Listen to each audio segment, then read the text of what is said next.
우리 정결례를 폐하시는 말씀의 두 번째 부분 12절에서 20절을 오늘 나눕니다. 제목을 하늘을 피우는 마음 그렇게 잡았어요. 이 본문에는 결론이 두 번 나오죠. 11절과 20절에 두 번 나오는데 11절, 20절 두 번 다 예수님께서 더럽다라는 단어를 쓰십니다. 두 번씩 써요. 그래서 바깥에서 먹는 음식물이 사람을 더럽게 하는 게 아니라 사람의 입으로 나오는 것이 더럽다. 사람의 입은 어디하고 머리하고 연결되어 있어요. 그래서 머리의 생각으로 나오는 것들이 더럽지 마음에서 나오는 것은 더럽지 않다. 그런 거죠. 여기 이제 결론에 두 번씩 사용한 더럽다라는 단어가 코이나오라는 단어예요. 코이나오. 코이노니아 비슷하죠? 그래서 그 의미가 to make common. 일반화시킨다 그런 뜻이에요. 그래서 예수님에게는 뭐가 더러우냐? 다들 그렇게 하지 않냐? 이 세상은 다 그렇게 살지 않아? 교회 나오면 다 그렇게 하는 거지. 그게 더럽다는 거예요. 실제로 그렇습니다. 내가 나 자신다울 때는 깨끗해집니다. 더러운데도 그냥 살아요. 우리는 그걸 원하지 않아요. 근데 그렇게 살 때는 항상 다들 그렇게 하는데 그렇게 되는 거죠. 본문으로 들어가면 아버지의 것이 아니야. 그런 거죠. 그게 뭐냐? 유대교. 내 하늘 아버지가 심지 않았다. 하늘이 강조되고 있죠. 그건 땅에서 난 것이야. 무엇이? 그냥 추상적인 얘기가 아닙니다. 유대교, 이 정결례를 세운 유대교를 얘기하는 거죠. 그래서 하늘 아버지가 심지 않은 것이어서 맹인이에요. 뭐를 못 봐요? 하늘을 못 봐요. 그 하늘을 못 보는 이유가 뭐예요? 마음이 하늘에서 멀어요.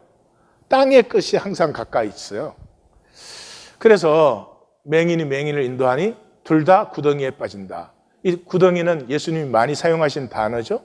신약에도 또 많이 나오고 이것은 영원한 멸망이에요. 무저갱을 얘기하는 거죠. 모세의 언약은 430년에 끝나게 됩니다. 유다의 선지자들이 그렇게 외쳤는데도 이 솔로몬 이후의 솔로몬 종교는 결국 돌이키지 않아요. 그래서 하나님이 요시야라고 하는 사실은 다윗보다 더 위대한 왕을 세웁니다. 이 요시야는 우상과 산당을 다 제해요. 이제 구약을 읽으신 분은 알겠지만 산당을 제거하거나 우상을 제거한 계획적인 왕들은 있습니다. 그러나 두 가지를 다 제거하기는 쉽지 않습니다. 우리야 우상, 산당 제거하면 되지 그렇지만 그게 마치 이러는 거죠. 지금 자본주의 사회에서 대량 판매도 하지 말아라. 이런 식의 얘기나 마찬가지예요. 그게 쉽지 않은 일이에요. 그걸 했어요. 그리고 성전을 청소하고 성전을 얼마나 엉터리로 했으면 성전을 청소해야 됐겠어요. 청소를 하다 보니까 성전이 다 무너져 있어. 그래서 성전 보수를 해요. 성전 보수를 하다가 모세 오경을 찾았어요. 그래서 모세 오경을 찾아가지고 이 요시야가 옷을 찢으면서 하나님 앞에 회개합니다. 그리고 단과 납달리, 거기는 망한 북이스라엘의 지경이죠. 거기까지 사람을 보내서 유다 전 지역과 이 말씀 운동을 일으킵니다. 그리고 유월절을 회복합니다. 그동안 유월절 안 지켰어요. 유월절 안 지켰다는 게 뭐예요? 유월절을 지킨다는 말은 안식일을 지키는 것이고 안식년을 지키는 것이고 희년을 지키는 것이죠. 그렇게 했는데 609년에 요시야가 죽습니다. 그걸로 유대 역사는 끝난 거예요. 왜냐 그러면 605년에 1차 포로가 잡혀가요. 그 뒤에 왕이 4명 서는데 그건 왕이라고 할 수 없는 이렇게 무너지는 그 허린 장면이에요. 그리고 2차로 597년에 이때 테크노크라트들이 다 잡혀갑니다. 이 한민족과 국가의 동공이 생겨버린 거죠. 다시 재건될 수 없는. 그리고 3차가 586년에 포로로 잡혀가면서 이때 예루살렘은 무너지고 성전은 파괴됩니다.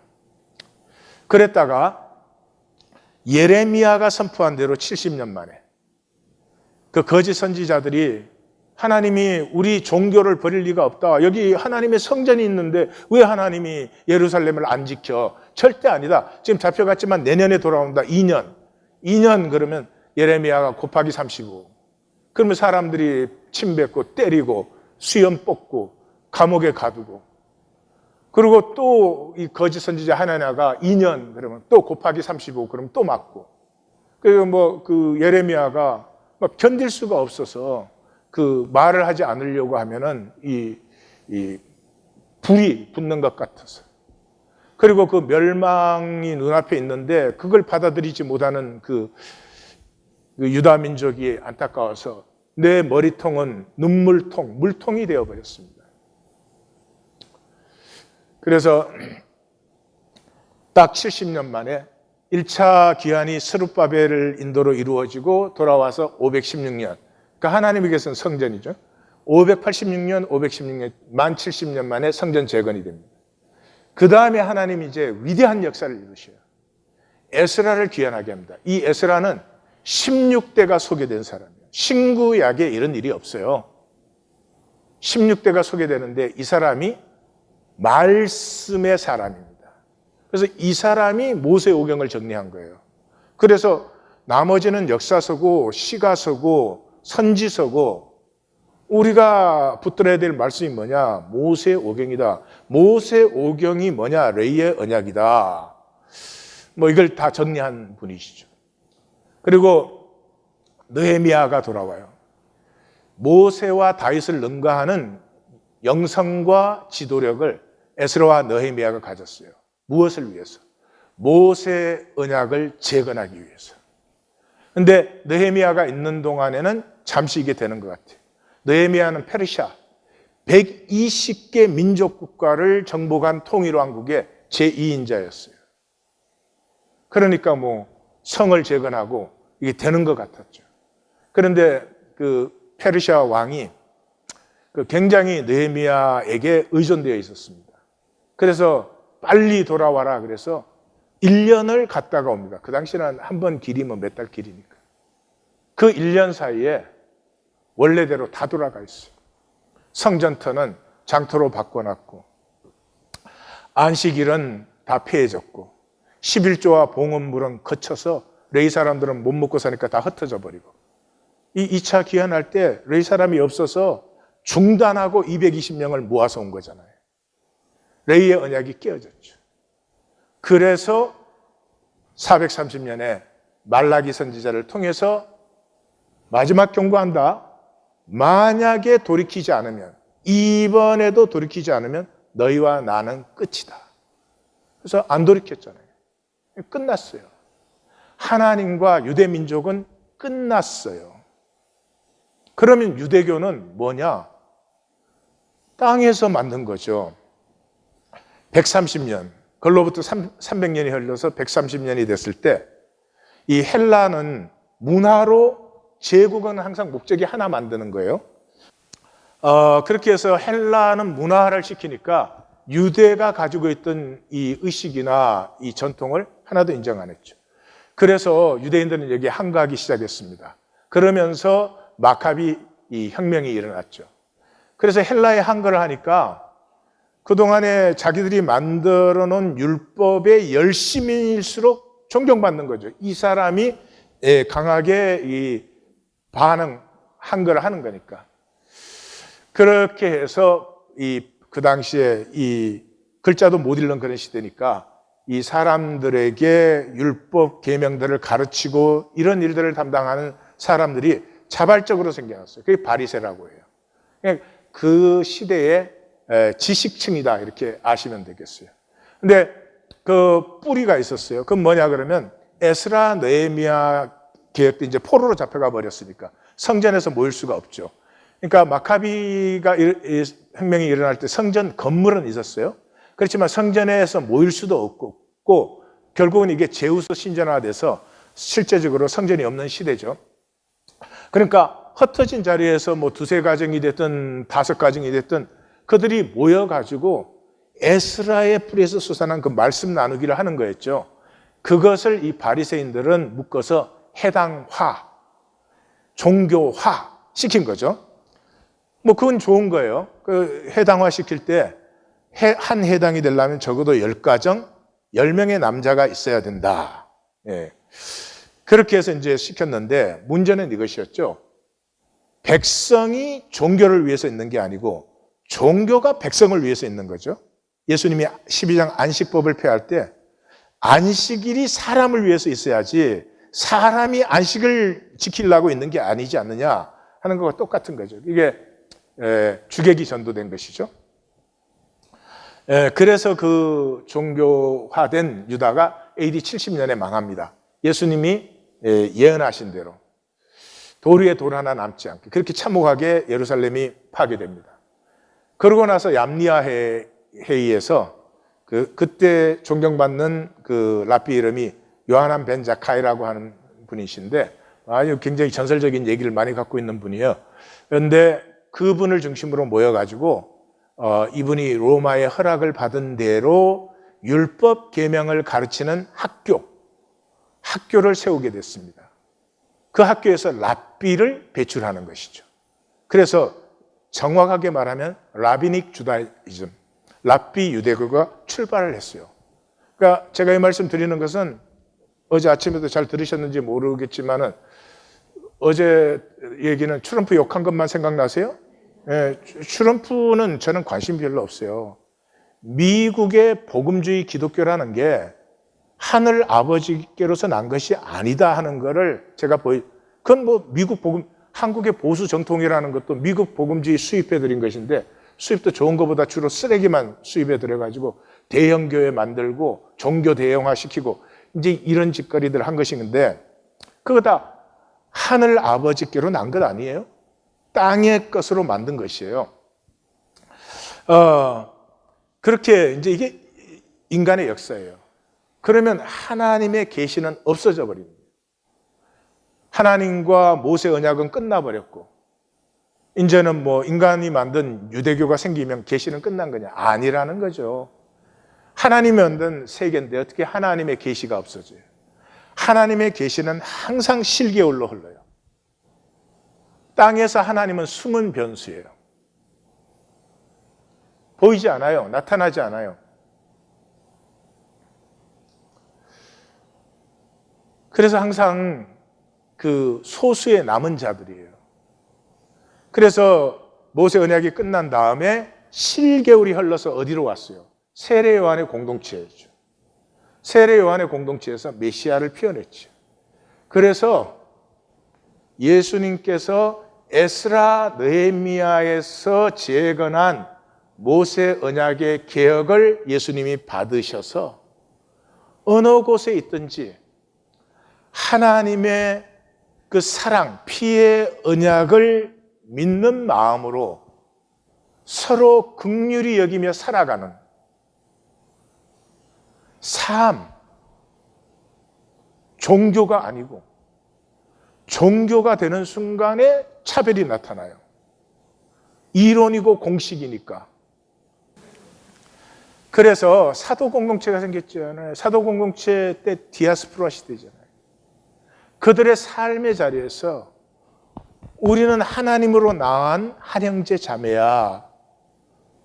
우리 긍휼히 여기고 함께 서로 품어주지 않으면 우리는 피어나지 않아. 피어날 수 없는 존재야. 그 삶을 회복해 주셨는데 그게 또 종교화됐죠. 종교화되기 시작하면서 계시는 어떻게? 수도원 운동이 일어났죠. 아주 신랄 같은. 근데 수도원 운동이 이게 또 힘이 되니까 종교화되고 이게 타락하고 그렇게 되니까 어떻게 됐어요? 그 십자군 전쟁 한가운데서 십자군 전쟁은 양심이 있으면 이상하잖아요. 십자군 전쟁 갔다 오면 죄를 다 사해줘. 십자군 전쟁 갔다 오면 잘 살게 해줘, 하나님이. 그렇게 된지 안 되는지는 모르지만 그 말을 들었을 때 양심이 있다면 이상해야 되는 거죠. 그래서 그 와중에 시작된 게 형제단 운동이에요. 프란시스칸 브라더스, 형제단이 시작됐어요. 이 사람들은 이제 종교에 질려버린 사람들이에요. 그래서 기독교 맨날 가르치는데 뭘 가르쳐요? 성경은 가르칠 게 없어요. 그냥 마음에서 솟아나는 긍휼로 같이 살아라. 그거 얘기한 거예요. 그걸 뭘 가르쳐? 네? 가족을 가르쳐서 가족이 되겠습니까? 같이 사니까 가족이 되는 거지.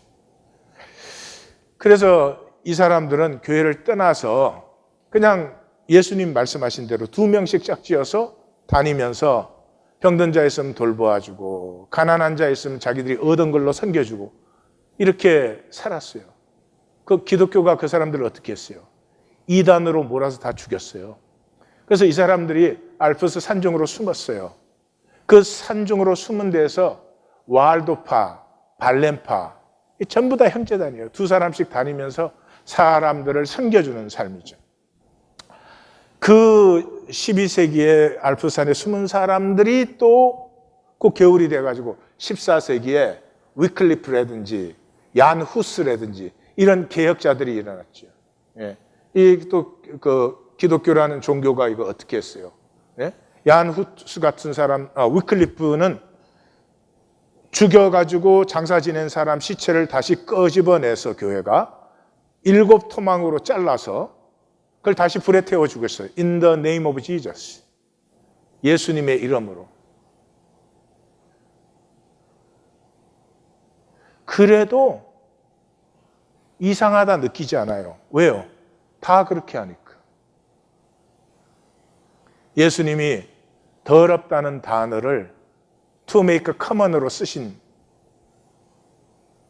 이제 그렇죠?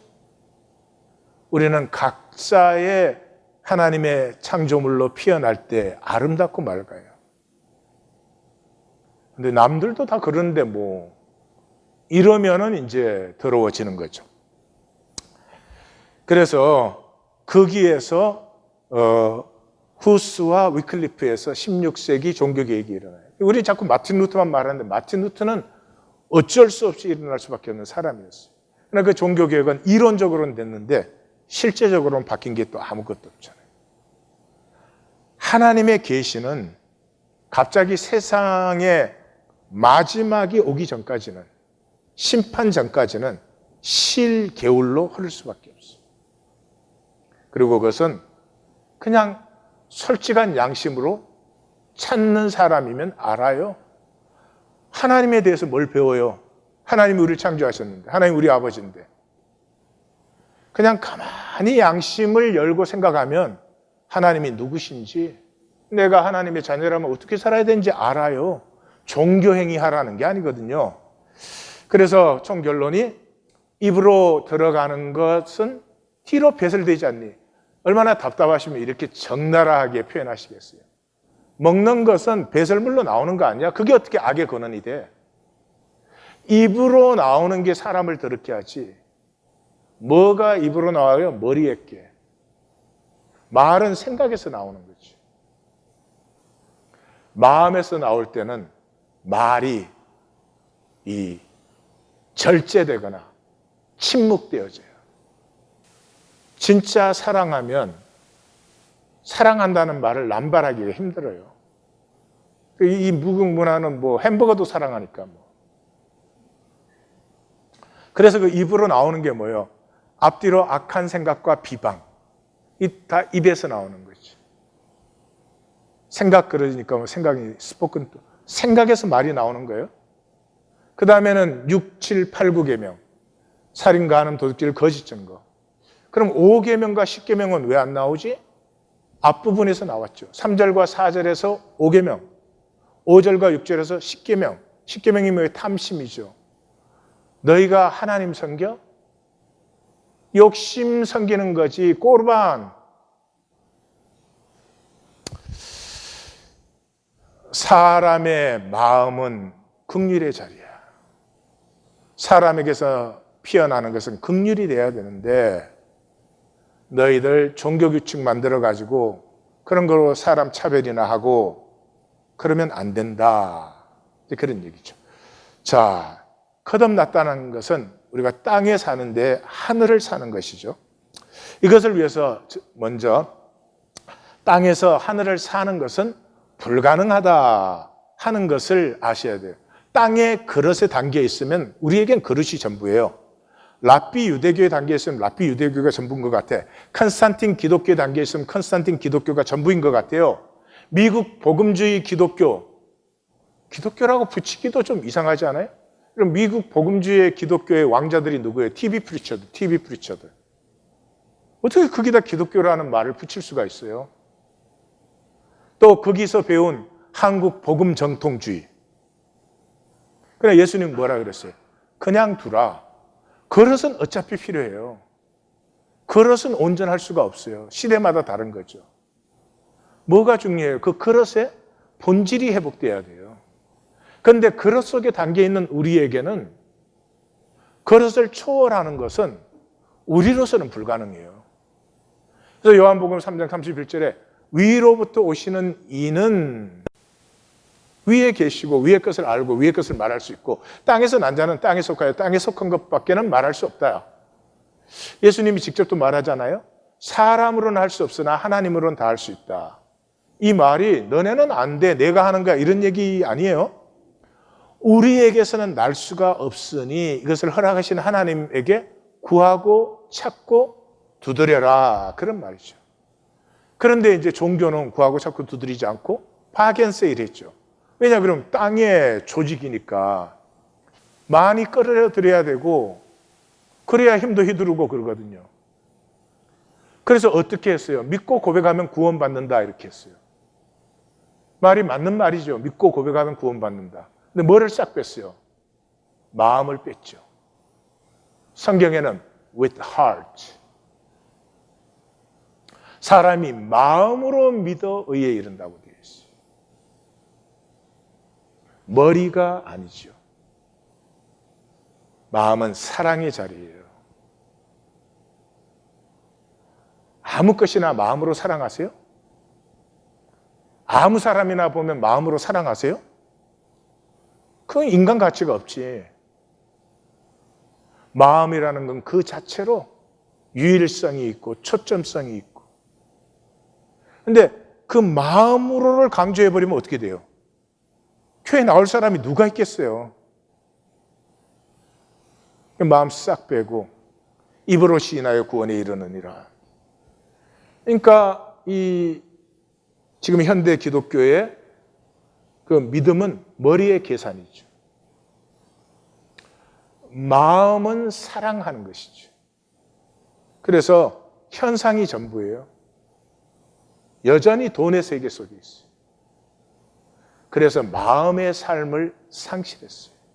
마음에서 나오는 것은 영원해요. 패할 수도 없고 영원한 가치고. 그래서 뭐 열심히 살긴 사는데 도대체 1년 전 것도 기억이 잘 안 돼요. 다 쓰러지는 것이죠. 왜 이렇게 되죠? 마음이 뭐니까. 마음이 내게서 멀어요. 내게서 멀면 뭔가 다른 것에 가깝죠. 어디에 가까워요? 돈에 가깝죠. 마음이 돈에 가까워지면은 긍휼이 메말라 버려요. 네, 부부 사이를 생각해 보시면 알잖아요.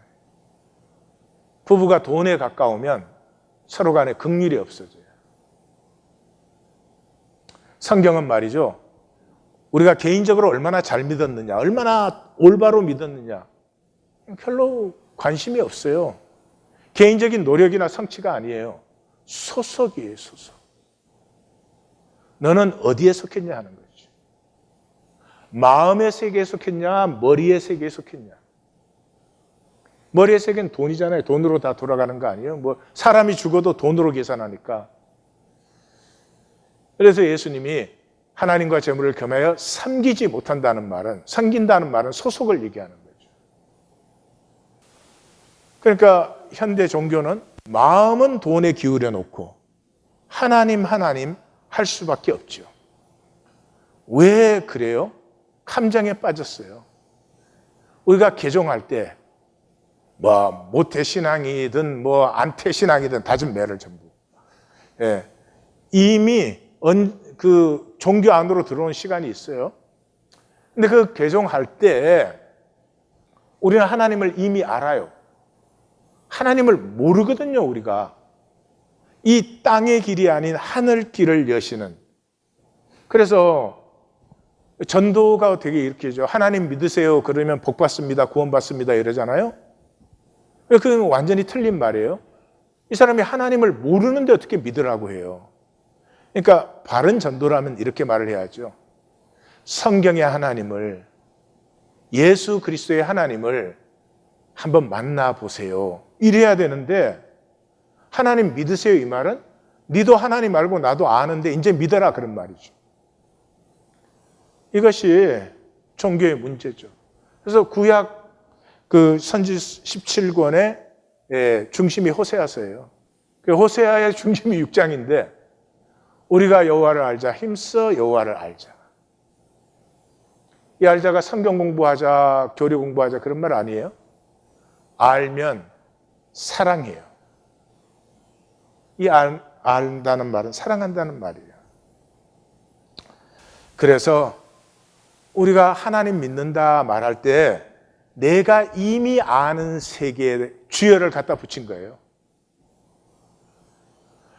이 땅의 세계에 하나님이라든지 신이라든지 뭔가 이렇게 자세히 모르면서 그냥 안다고 생각하는 거 있잖아요. 거기에다가 주여를 갖다 붙인 것이지, 이 언약의 하나님, 자기 자신의 생명을 우리에게 드리는 하나님, 몰라요. 그러니까 하나님 믿어도 내가 알던 세계 속에 내가 그대로 있으니 내 삶을 바꿀 필요가 전혀 없어요. 그래서 교회가 세상보다 더 세상적이에요. 전 교회 처음으로 들어왔을 때 제일 놀란 게 세상 계급장이 이렇게 효과 있는 데는 교회밖에 없어요. 닥터다 이러면 어마어마해. 에구 불쌍해라. 세상보다 더 세상적이에요. 평생을 다니는데 눈꽃만큼의 성화가 일어나지 않는 이런 일이 왜요? 땅의 것을 가지고 자꾸 하늘이라고 속이니까. 이 하늘이 열리려고 하면은 redemption, 내 존재와 삶이 이제는 새로워지고 싶다. 참, 더 이상 이렇게 살고 싶지 않다. 이런 간절함이 먼저 있어야 돼요. 하나님 믿으면 복 받는 데더라. 거기에서 표현할 수 없어요. 내 생애와 존재를 돌아보니까 죄뿐이야. 이 윤리적인 의미 이상이에요. 추하다는 거예요. 추하다는 거예요. 내 삶이 내가 보는데 아름답지가 않아요.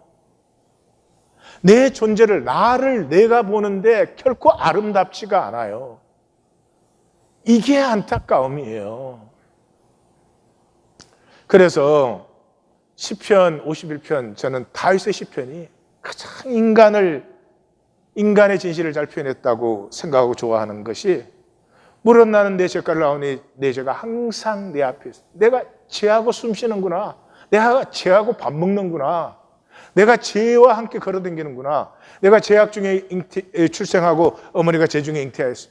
내가 살다 보니 이렇게 악해진 게 아니라 내가 보니까 근본적으로 내가 이랬구나. 하나님이여 내 속에 정한 마음을 창조하시고 정직한 영을 새롭게 하여 주옵소서. 하나님이 보시기에 좋았더라. 가 될 수 있다면 얼마나 아름답겠어. 그런 내가 왜 이러한 삶을 이러한 모습으로 살고 있죠? 근데 그렇게 쭉 고백이 끝나고 뭐라 그래요? 그래서 내가 정해지고 정직한 영이 새로워졌다 한들 그것이 하나님에게 얼마가 되겠어요? 상한 심령, 상하고 통회하는 마음. 그래서 이 땅의 유일한 아름다움은요, 땅에서 하늘을 바라기 때문에 뭐 이게 땅은 1이면 하늘은 억이잖아요. 내가 여기서 100이 되었고 만이 되었어도 부족함밖에 못 느끼는 안타까운 마음. 부모의 마음 그렇잖아요. 자식을 사랑했다고 내가 아무리 봐도 너무 많이 사랑한 것 같아. 그런 거 없잖아요. 우리 윤동주의 서시를 같이 한번 읽으십시다. 죽는 날까지 하늘을 우러러 한 점 부끄러움이 없기를 잎새이는 바람에도 나는 괴로워했다. 별을 노래하는 마음으로 모든 죽어가는 것을 사랑해야지. 그리고 나한테 주어진 길을 걸어가야지. 오늘 밤에도 별이 바람에 스치운다. 모든 죽어가는 것이니까 생명이 있는 거죠. 이 땅의 생명이라면 다 사랑의 대상이죠. 잎새이는 바람에 내가 괴로워했는데 별이 바람에 스쳐요. 별은 하늘이고 바람은 땅의 것이죠. 그러니 잎새이는 바람에 내가 괴로운데 하늘은 얼마나 아프겠어요. 이것이 생명을 사는 사람이에요. 그 하늘을 산다는 말이 굉장히 추상적이어서 제가 다르게 표현하면 초월적인 목적성을 갖는다. 이상은 존재의 보물이다. 이상이라는 것은 마음의 소망이에요. 머리의 소망은 소망이 아니 욕망이지, 이상은 마음의 소망이에요. 이게 존재의 보물이에요. 어떤 관광객이 모로코를 갔더니 모로코의 그 갈대를 가지고 바구니, 모자 뭐 이런 걸 이렇게 만들어서 파는 할아버지가 있어요. 근데 너무 잘 만드는 거예요. 그래서 이분이 머리를 팍 돌렸어. 저거 미국 갖고 가면 대박이다. 그래서 이제 딱 물었어요. 이거 하나에 얼마씩이요? 그러니까 그 할아버지가 하여튼 뭐든지 한 개 10불이요 그러는 거예요. 그래서 이 관광객이 딱 그랬어요. 그러면 할아버지, 제가 10만 개를 주문하면은 몇 불에 주시겠습니까? 그래서 이 할아버지 깜짝 놀라가지고 10만 개씩이나? 거기를 갸우뚱 생각을 하더니 10만 개면 100불은 돼야 되겠는데 이러는 거예요. 그래서 이 미국의 이 자본주의 머리 인간이 아니 10만 개면 할인을 해 주셔야지 어떻게 값이 더 비싸집니까? 그러니까 할아버지가 여보, 나 이거 하나 이렇게 만들어서 사람들이 좋아하고 그 좋아서 사가는 모습 보면은 좋아서 나 이거 하는데 아니 10만 개 똑같은 걸 만들려면 나 빨리 죽어. 그 100불로 해도 안 될 것 같아 이러는 거지. 우리의 삶을 좀 생각을 해보십시오. 본질을 추구하면 행복하고 하늘이 피어나요. 머리 빡빡 돌려서 이익을 추구하면 복될 것 같지만 자기 복을 자기가 막아요. 내가 얼마나 잘 사느냐가 아니고 내가 얼마나 풍성한 사람이 될 수 있느냐를 추구하시면 그건 반드시 이루어지고 피어나고 누릴 수 있어요. 근데 본질을 추구하지 않고 욕심을, 내가 얼마나 더 가질 것이냐, 이래가지고 얼마나 가난한지 말로 못해요. 자, 이 마음에서 사람은 마음에서 피어나는 것으로 살게 되어 있고, 이 마음에서 피어나는 것은 힘과 능이 아니에요. 훨씬 더 풍성하고 행복하고 좋아요. 어려움을 뚫고 가는 이 극기력이 어마어마합니다, 마음은. 제가 예를 좀 들겠는데, 종교적 예를 들지 않고 일부러 세속적, 구체적 예를 들어요. 정주영 씨가 1970년 3월 1일에 현대조선 사업부를 만들었어요. 70년, 바꿀 때예요. 근데 조선소를 세우겠다는 거예요. 그래서 영국 바클레이 은행에 그 조선소 세우는 것과 배 만드는 그 융자를 받으러 갔어요. 그러니까 바클레이 은행이 엑스포트 크레딧 개런티 디파트먼트에서 영국의 ECGD 디파트먼트에 그 보정을 받아오면 이제 돈 빌려주겠다는 거죠. 그래서 이제 ECGD 디파트먼트를 찾아갔어요. 정주영 회장을 보고 너네는 배 한 척, 아니 똑딱배 한 척도 만들어 본 적이 없는데 무슨 조선세를 세우냐. 그러니까 정중희 회장이 그때 당시 500원짜리 돈을 딱 꺼내가지고 거북선을 보여주면서 우리는 16세기에 만들었다. 딱 그러고는 그랬어요. 해군청에 확인해봐라. 그래서 해군청에 연락을 했더니 연락이 딱 왔어요. 맞았다. 한국이 16세기 그 배를 만들었다는 거예요. 그래서 이제 이 디파트먼트가 그렇다고 쳐도 지금 너네는 배 주문 한 척도 받은 게 없는데 뭘 믿고 너네한테 돈 빌려주라고 하냐. 안 된다. 그러니까 이 라바노스라고 하는 그릭 선박 회사예요.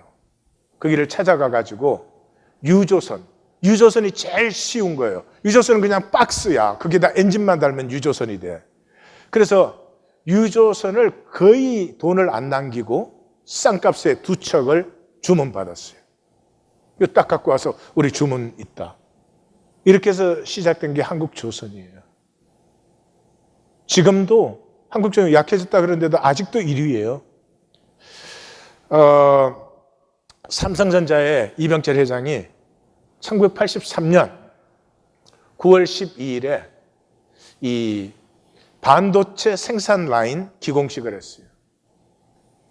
선진국과 10년 이상 기술 차이가 나요. 반도체의 10년 이상이라는 건 일반 제품의 한 세기 이상의 차이예요. 거기에 수천억의 제품 개발과 투자를 해서 생산을 딱 하면 생산할 때 그 개발하는 기간 동안에 이미 구식이 되어 있어요. 당시의 삼성의 재무 능력과 기술 수준으로는 이 자살행위. 그런데 이 물건이나 팔고 있다가는 결국은 시대에 뒤떨어진다. 꼭 미래를 향한 산업을 한번 열고 싶다. 이 마음 하나가 오늘의 삼성전자를 만들었어요. 현상적인 이익보다 아름다움을 빚는 마음을 여세요. 절대로 후회하지 않습니다. 그게 사람의 본질이에요. 후회하지 않을 뿐만 아니라 아실 거예요. 내가 평생에 쏘가서 살았구나. 이 눈앞에 이익이 계산되느라고 내 안에 있는 이 보고를 나는 몰랐구나 하는 걸 알 거예요. 우리 한국에는 이성예 할머니라고 있어요. 아실 거예요, 분명히. 전주 성심여고 정문 들어가는 쪽에 민가가 하나 붙어 있어요. 근데 그 학교가 이 시세에 2배, 3배를 주고 팔으라고 해도 이 할머니가 팔지를 않아요. 자식들은 다 서울로 올라가서 잘 사는데 자식들이 와서 같이 살자 그러는데도 안 가요. 왜냐 그러면 그 집에서 북한군에게 끌려간 남편, 여보 다시 돌아올게 하며 끌려간 남편을 기다리느라고. 현상의 이익만 다가 아니죠. 욕심의 함정이 있어요. 욕심은 마음을 잃어버리기. 뭔가를 선택하기 위해서는 뭔가를 버려야 돼요. 회계학에서는 코스트를 목적 달성을 위한 희생이라고 정의합니다. 현상, 이 세상, 마귀는 아무것도 아닌 배설물을 우리 손에 잡게 해줘요. 그걸 놓지 못해서 하나님의 영생을 버리게 되는 거죠. 최기동 할아버지 제가 한번 소개한 적 있죠. 징용으로 끌려갔다가 해방되어서 돌아왔는데 병든 몸으로 돌아왔는데 가족은 다 없어져 버렸고 집터도 다 폐해졌고 마을도 사라졌고 그래서 죽으려고 무곡천 다리 밑으로 갔더니 거기에는 거동조차 못하는 사람들이 있었습니다. 그 사람들이 최기동 씨를 보고 당신은 움직일 수라도 있으니 밥 좀 얻어다 줘. 그 모습을 볼 때 최기동 할아버지의 마음이 열렸습니다. 그래서 밥을 얻어다 같이 먹기 시작했어요. 이게 하루하루 시작된 게 30년. 30년을 하던 어느 날 옹진 신부와 만나서 꽃동네가 탄생되게 되었습니다. 우리 영상을 보시겠습니다. 충북 음성에는 천주교에서 운영하는 한국 최대의 사회복지시설이 있습니다. 프란치스코 교황이 방문하는 꽃동네가 그곳입니다.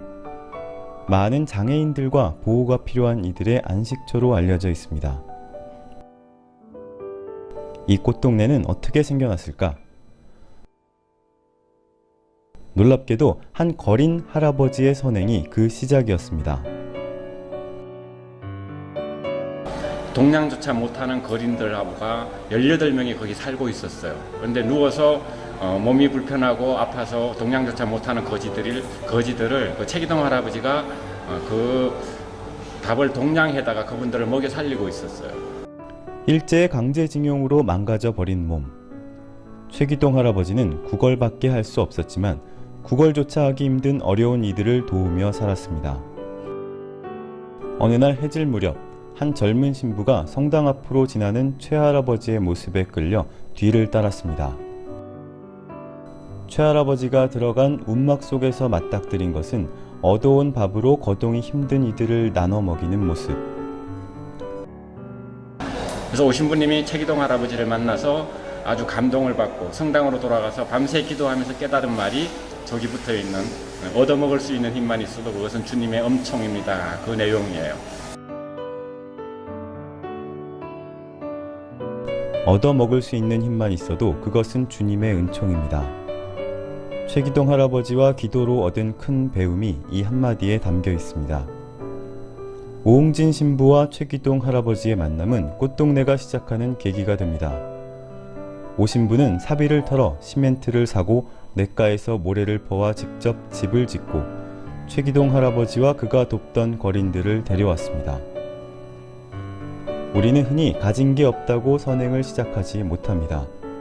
하지만 얻어먹을 수만 있어도 할 수 있는 게 베품이고 사랑이라는 증거가 바로 꽃동네입니다.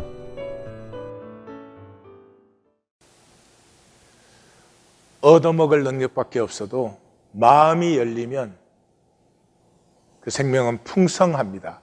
생명이 피어나기 때문에. 모든 지혜와 능력을 다 가지고도 머리로 계산하면 삶은 참으로 초라해집니다. 왜냐 그러면 마음에는 초점성이 있습니다. 마음으로 할 때는 초점성이 생깁니다. 사랑이기 때문에. 그래서 바람과 함께 사라지다를 이제 영화로 만든 분이 빅터 플레밍 감독이신데 1939년에 영화로 만들었어요.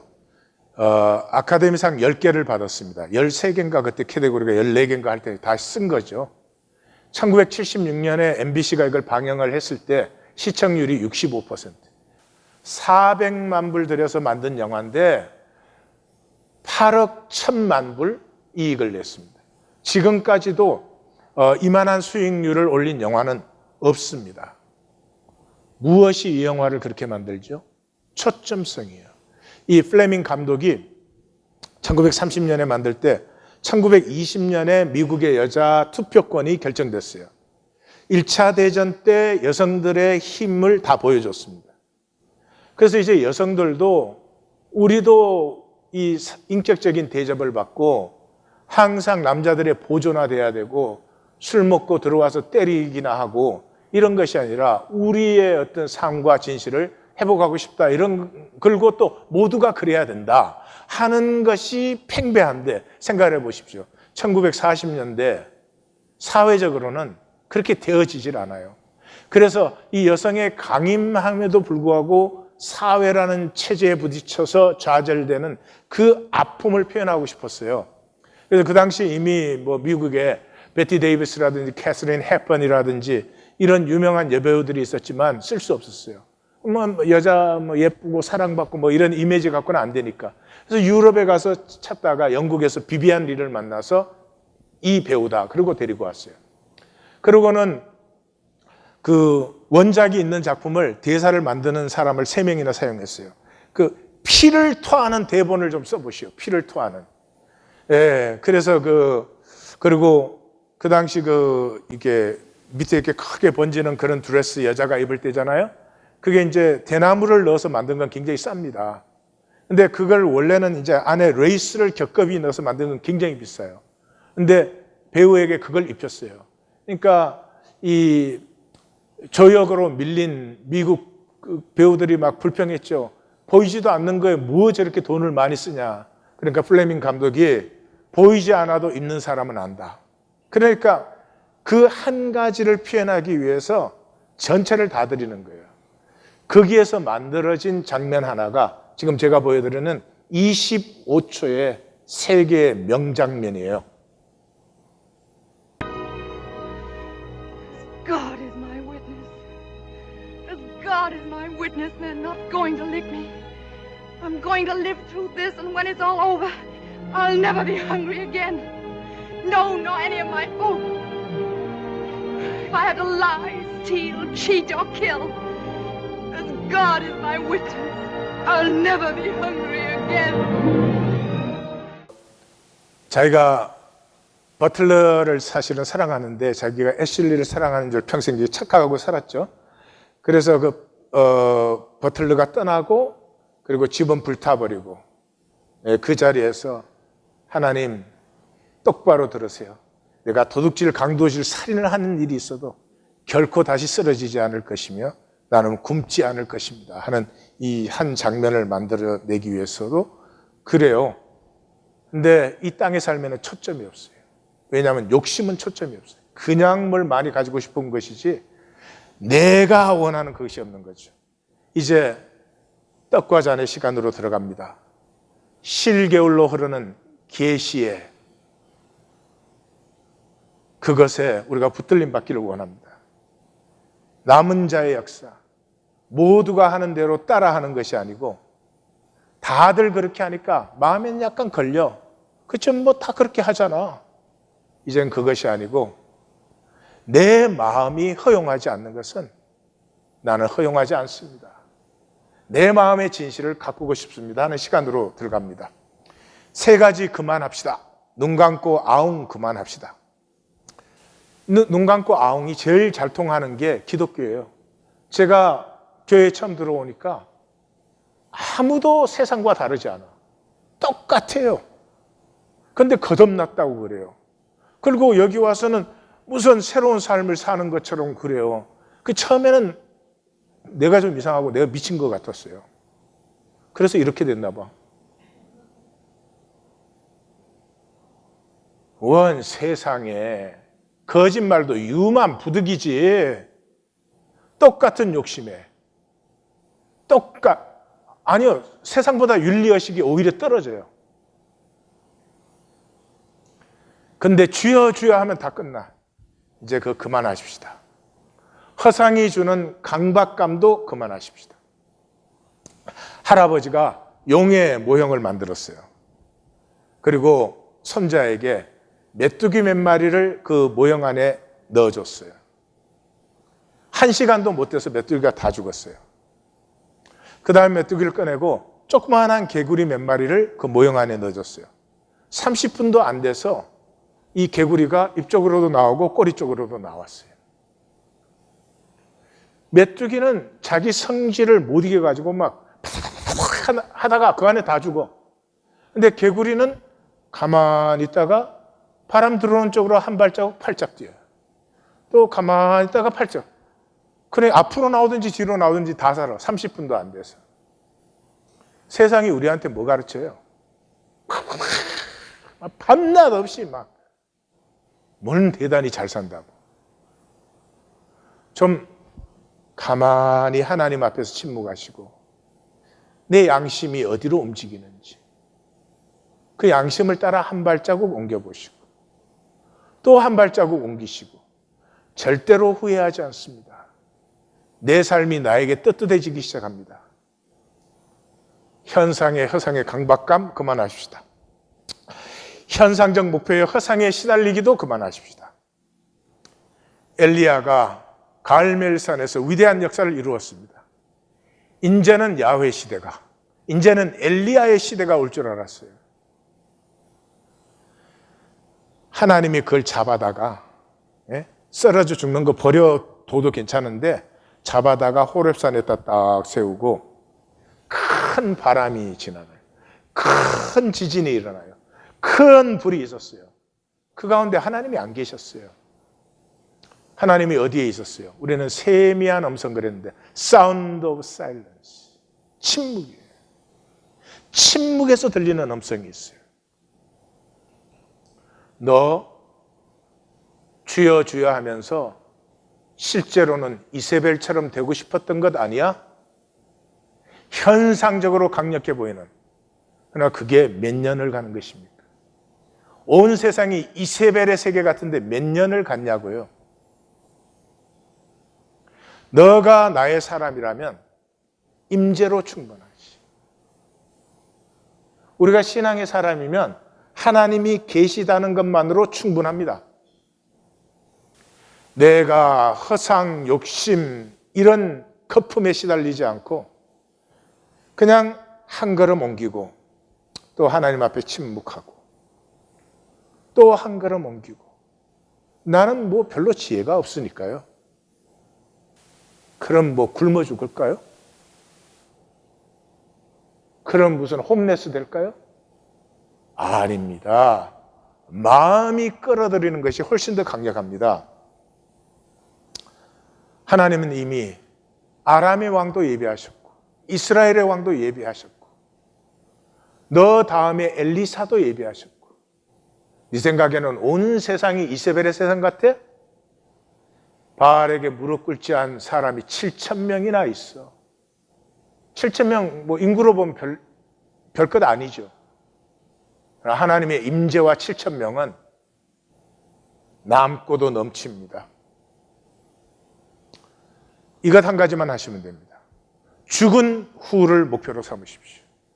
지금 내가 사람에게 뭘 보여줄까? 그 허상에 속지 마시고 내가 죽었을 때 내가 완성됩니다. 죽은 후에 나는 누구인가? 내가 주님 앞에 쓸 때 나는 누구인가? 죽은 후가 목표가 되면 마음을 피울 수 있습니다.